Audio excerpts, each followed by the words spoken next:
se marier avec elle. Ouais, un problème. Un problème. Donc ça veut dire David, c'est un bon. Il peut être un bon. Il peut être un bon.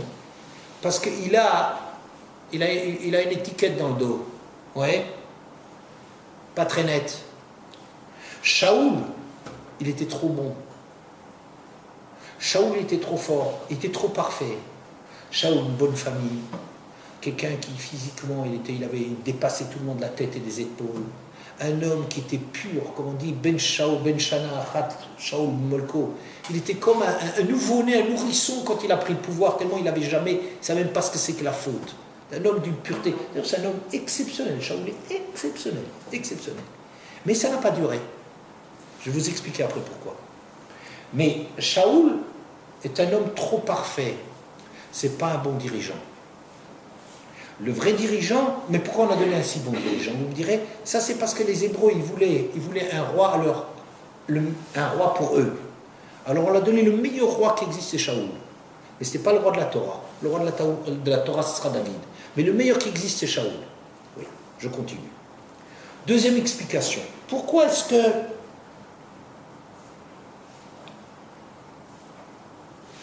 Amarabuda Marav, Mipnema Nena Shaoul, pourquoi est-ce que Shaoul a été puni? Rachid n'explique pas qu'il a été puni, ça veut dire pourquoi il a eu l'occasion de trébucher et de désobéir à l'ordre divin d'exterminer Amalek, et c'est ça qui va faire qu'il va être viré du pouvoir, ouais, il va être limogé. Mipne Shemachal al Kvodo, parce qu'il a renoncé à son kavod. Shenemar, ou Bnei Belial Amrou, Mayar Shienouze, Vaïvizu, Velo Eviulo Mincha, Vaïk Macharish. Quand il est devenu roi, il était en vérité une très bonne famille et tout, mais c'était une petite famille petite, il n'était pas tellement nombreux. Les gens, quand on l'a nommé roi, ils disent, mais celui-là qui ne peut rien faire pour nous, c'est une petite famille de rien. Qu'est-ce qu'il peut déjà faire pour nous? Ouais.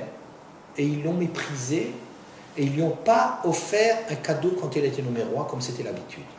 Par déférence envers le roi, on faisait un très beau cadeau au roi, pour montrer qu'on reconnaissait sa royauté. Et ils ne lui ont pas fait ça.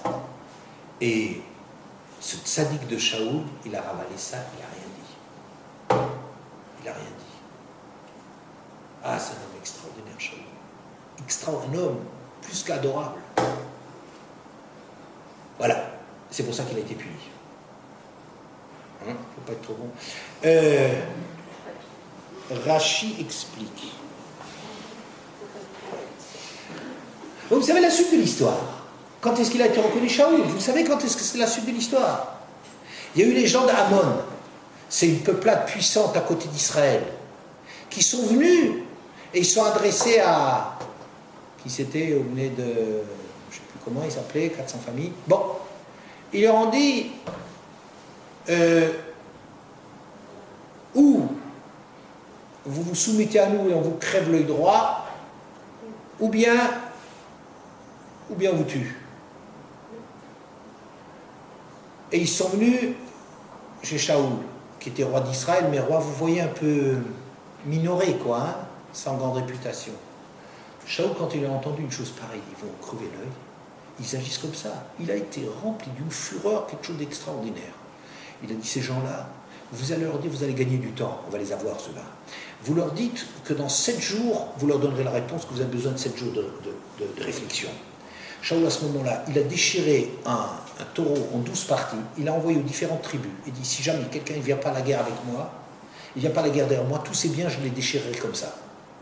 Tout le monde est venu derrière Shaoul, et quand les gens de Hamon, ils croyaient avoir la reconnaissance quoi, de cette fraction d'Israël, alors Israël leur a passé la raclée de leur vie. À ce moment-là, vous connaissez les lécheurs, hein, vous savez les faillots, hein, dit, monsieur le professeur, je suis dans l'enseignement, je connais ça. Monsieur, il y a des gens là qui vous ont pas envoyé des cadeaux.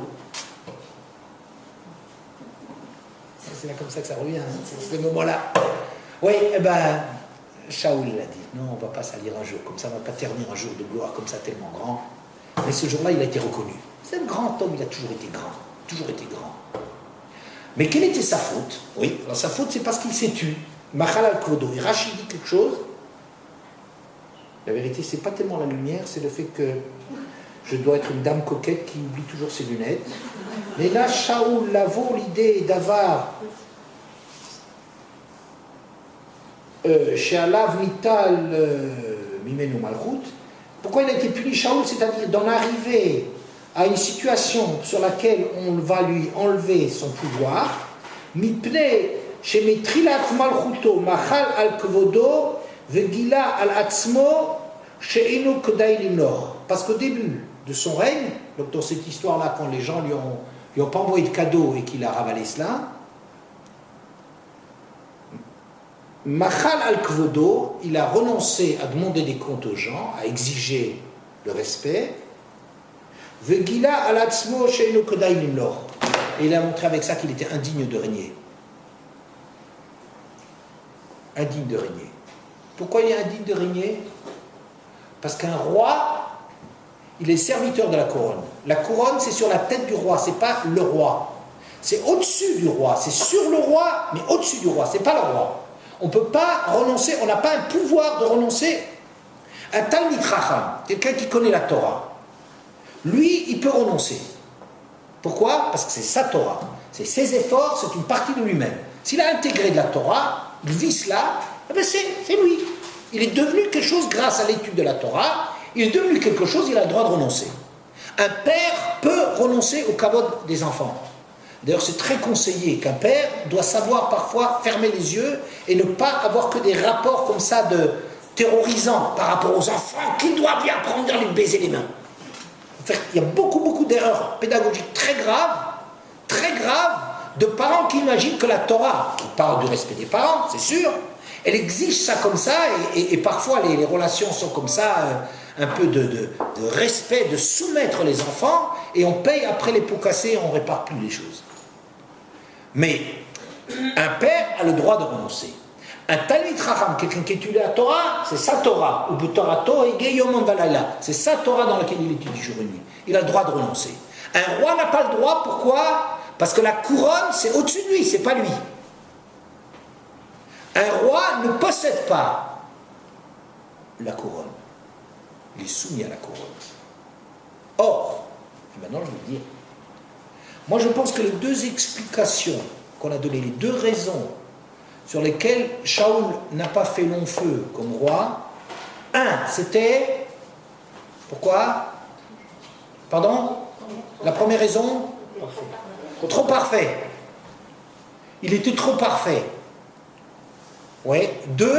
Deuxièmement, il était trop humble.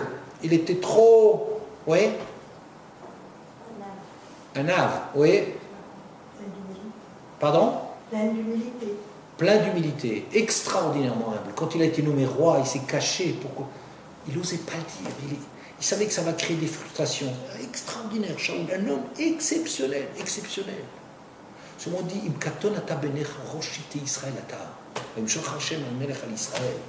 tu es peut-être petit à tes yeux, tu n'en es pas moins le chef des tribus d'Israël. Et Hachem t'a nommé.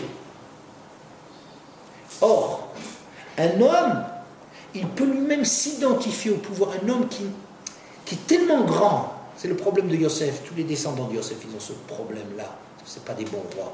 Ils préparent la royauté, ce n'est pas des vrais rois. Shaoul, Yosef, tout ça. Le Mashiach ben Yosef, tout ça, c'est très très formidable. C'est des gens exceptionnels comme individus. Ce n'est pas des rois.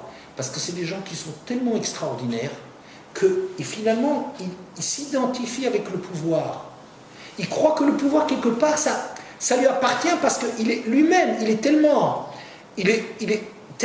net, il est tellement propre, il est tellement bien, c'est vrai, hein, que finalement, on fait tous ce petit on glisse, quoi, il y a un petit glissement qui s'imagine que lui possède le pouvoir. Et que s'il possède le pouvoir, il peut renoncer au pouvoir. Ça, c'est pas un roi. Le vrai roi, il faut prendre quelqu'un qui sait très bien que le pouvoir ne lui revient pas. Un David Ameller, ça ne lui montera pas comme ça la tête. Pourquoi? Il sait très bien d'où il vient. Il sait très bien d'où il vient. Et quelqu'un qui sait d'où il vient, alors il ne s'imagine pas que le pouvoir c'est lui. Il n'identifie pas le pouvoir avec sa personne parce qu'il très bien coupa chez le shratzim. Il a sur le dos, il a quelque chose, une étiquette. Attention, c'est un problème là, il y a des problèmes de conversion qui ne sont pas très nets, Moav, des trucs comme ça qui ne sont pas très nets chez David. Un homme comme David ne peut pas s'identifier avec le pouvoir. Il n'a pas cette tentation de renoncer au pouvoir parce qu'il sait que le pouvoir, lui, il le tient, mais ça ne lui revient pas. Donc il ne renonce pas à son pouvoir. Alors que Shaoul, du fait même de sa perfection, oui, il aurait tendance à imaginer que c'est un homme trop bien, il croit que c'est lui qui est roi. Il a seulement le rôle de roi, pas plus. Il n'est pas le roi. Oui. Maintenant, pour revenir chez nous, je vais terminer là-dessus. Moi, je pense que Pinchas, comment il a été capable de faire quelque chose de grand que les autres ils n'ont pas été capables? Mais je pense justement parce qu'il a une coupa chez Shratzim. Son côté négatif, le fait qu'il y a des trucs qui ne sont pas nets de son côté. Oui, il a un grand-père là qui était idolâtre. Je pense que ce qui a fait que c'est ça ce qui a libéré. C'est ça ce qui a libéré Pinchas.